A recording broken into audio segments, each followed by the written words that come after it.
जंगल की बेटी, एक अद्भुत कहानी। प्रारंभ। एक अंधेरी रात और माँ का निर्णय। बरसात की रात थी। आकाश में काले बादल गरज रहे थे। बिजली की चमक से पूरा जंगल डर के साए में डूबा था। एक औरत, राधा, अपनी गोद में मात्र 3 महीने की बच्ची लिए दौड़ रही थी। उसका चेहरा भय से सना था, आंखों में आंसू और दिल में भारी बोझ।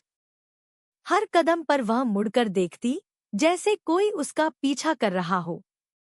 उसके कपड़े फटे हुए थे, पाँव में चप्पल नहीं थी, और उसके चेहरे पर थकान की रेखाएं गहराती जा रही थी। राधा एक गरीब बस्ती में रहती थी।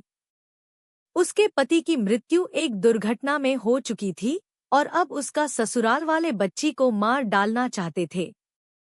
उन्होंने कहा था, एक लड़की और वो भी इतनी छोटी, इसका बोझ कौन उठाएगा? इसे किसी कुएं में फेंक दो या जंगल में छोड़ आओ। राधा को यह मंजूर नहीं था, पर अकेली और असहाय होने के कारण उसे अपनी बच्ची को बचाने के लिए एक क्रूर निर्णय लेना पड़ा।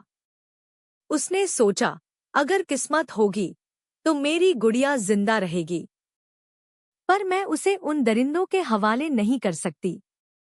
आखिरकार वह जंगल के भीतर एक पुराने पेड़ के नीचे पहुंची।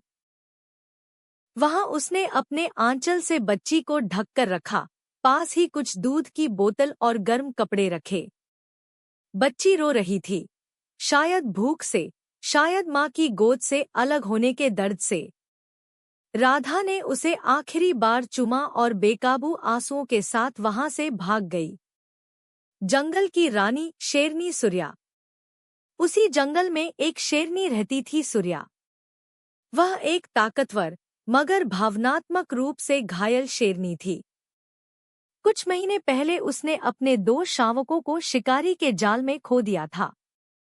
तब से वह अकेली रहती थी, दिन में शिकार करती और रात को जंगल के किनारे अपने गुफानुमा बसेरे में बैठी आसमान को ताकती।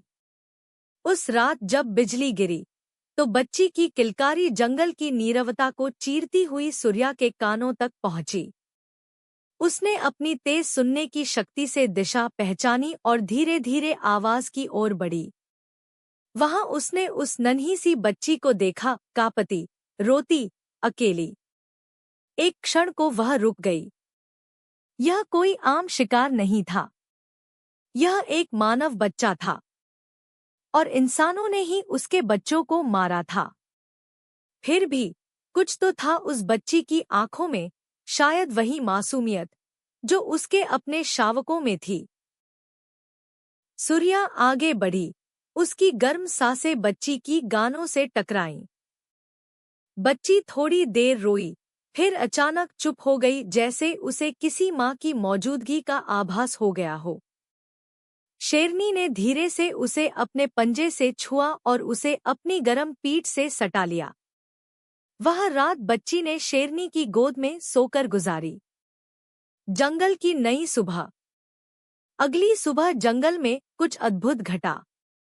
शेरनी उस बच्ची को अपने साथ अपने गुफा में ले गई। वहां उसने खुद के लिए शिकार लाया और बच्ची को अपने थनों से दूध पिलाने लगी। जो जानवर जंगल में इसे देख रहे थे, उन्हें अपने आंखों पर विश्वास नहीं हुआ। जंगल का नियम कहता है, मजबूत कमजोर को खाता है, लेकिन यहाँ एक शेरनी एक मानव शिशु को दूध पिला रही थी। समय बीतता गया। शेरनी ने बच्ची को अपनी शावक की तरह पाला। वह उसके साथ खेलती, उसे नहलाती, गुफा के बाहर ले